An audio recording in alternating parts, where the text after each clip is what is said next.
C'est un film très difficile à trouver, c'est un film très rare et je suis très content de voir une salle pleine ce soir pour ce film parce qu'il n'est pas facile à voir et c'est quand même un film très, très spécial dans les films, parmi les films que j'ai fait en Amérique.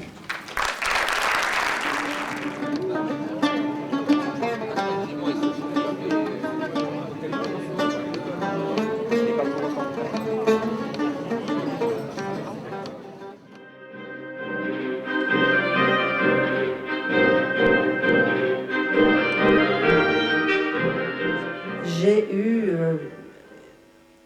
une espèce de froid dans le dos parce que je me disais je vais pas faire la suite de Belle de jour, qui est un film mythique de Buñuel et de Catherine Deneuve. En même temps, c'était très tentant pour moi de recommencer à travailler avec Oliveira et de continuer à travailler avec Michel Piccoli.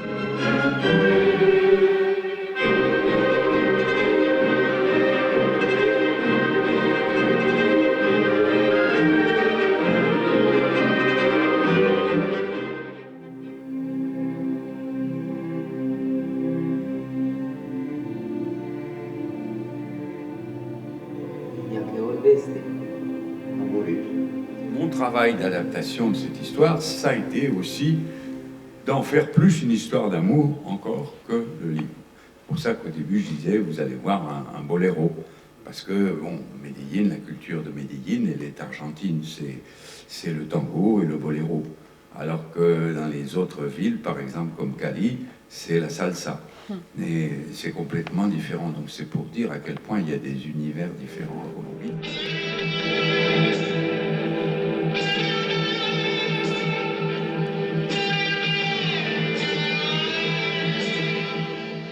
Pour avoir voyagé à cette époque, on rencontrait des gens, on ne savait pas tellement bien d'où ils venaient, quoi, qu'est-ce qu'ils faisaient dans la vie. C'était pas vraiment une question qu'on posait d'ailleurs à ce moment-là.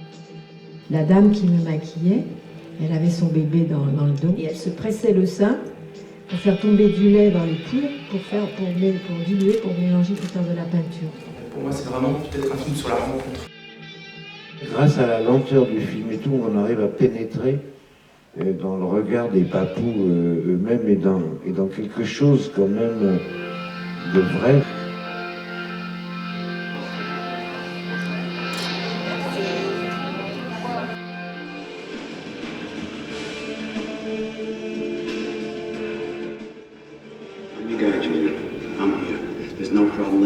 Pour moi, c'est ce qui fait la valeur d'ailleurs de Barbet Schroeder, c'est qu'il reste absolument intègre, intact, hein, quels que soient les terrains par lesquels il passe. Et donc, dans le cadre d'Hollywood, ça lui plaisait beaucoup d'avoir des films presque de commande à faire. Les photos sont à l'image du propos, c'est-à-dire que c'est un homme amoureux qui vient en France, qui vient retrouver sa famille, qui va faire un exercice qu'il n'aime pas, la promotion. T'étais génial, Hank. On n'a jamais rien vu de pareil à la télé française. Merci, Barbette. Mais j'ai très peu de souvenirs de cette soirée. Tu veux dire que tu t'es même pas rendu compte de tout ce que tu faisais, oui. Je suis comme ça, quand j'ai un coup dans le nez.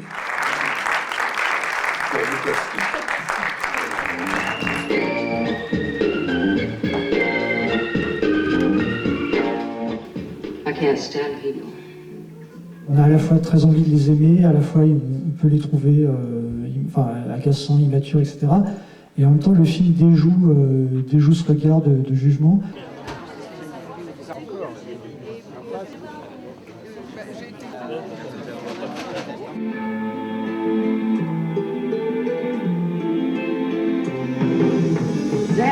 Zep, où est? Zep, où est? Après avoir fait la connaissance de Pracrado et après avoir écouté son histoire émouvante, il m'a apparu indispensable de faire un film sur ses expériences.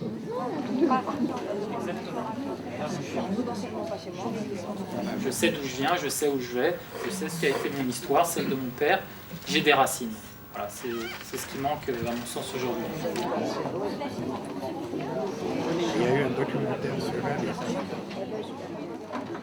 Le 17 octobre 61, j'étais avec Gilles Manson. Il a des ciseaux à la place de ses mains. Vous vous rendez compte les questions? C'est-à-dire on est en train d'essayer de savoir si Édouard est un être humain. C'était un film émouvant. Il l'exploite un peu. Au début c'est triste, très drôle, comme bizarre. Ça m'a fait peur quand c'était le jour de Noël.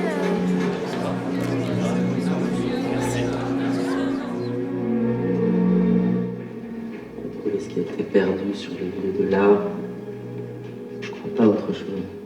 On sent bien quelque chose qui vient de beaucoup plus loin, une puissance antique qui traverse ces jeunes gens.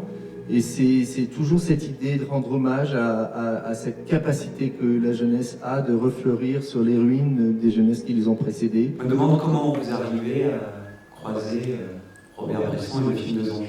Les sans-papiers appellent l'obligation de quitter le territoire français leur arrêt de mort. Et donc, à partir de là, on a pris ça un peu au pied de la lettre et on a travaillé avec le genre fantastique.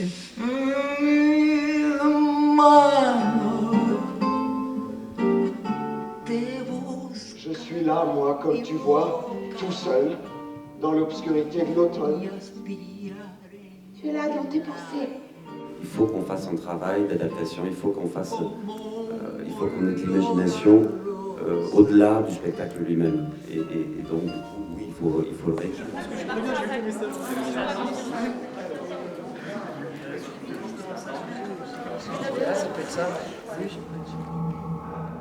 Quand un boxeur y croit plus, il est fini. Il n'a plus qu'à raccrocher. Ce n'est pas vrai. Et tu sais que c'est pas ça le problème. C'est Thierry Godin qui est venu me voir avec un scénario et qui m'a dit « Lucie, j'ai envie que tu réalises ce court-métrage. » Lucie a une approche des corps, des visages, des sensations. Moi, j'aime beaucoup raconter les histoires.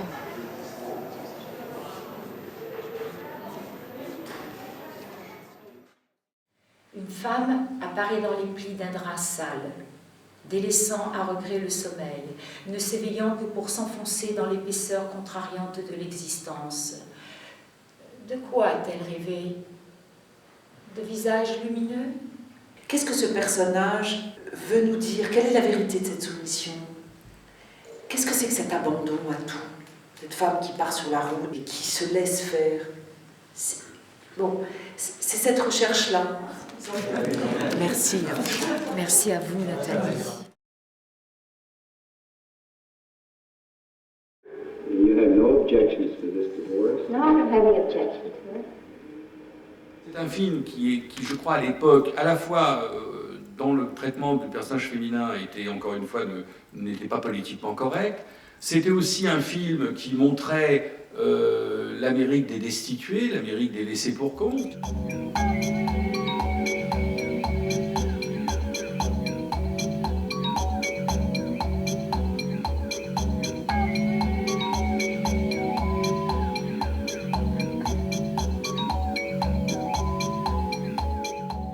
On utilise des musiques qui sont parfois d'origine assez variée.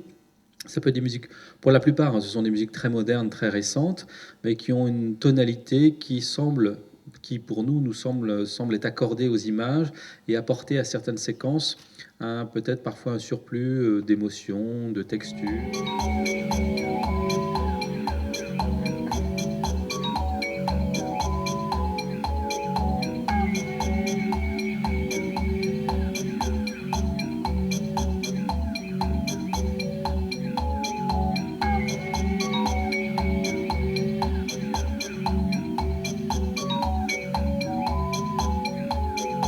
Il est déjà tard, on va peut-être s'arrêter là. En tout cas, on a passé un moment très très agréable avec vous.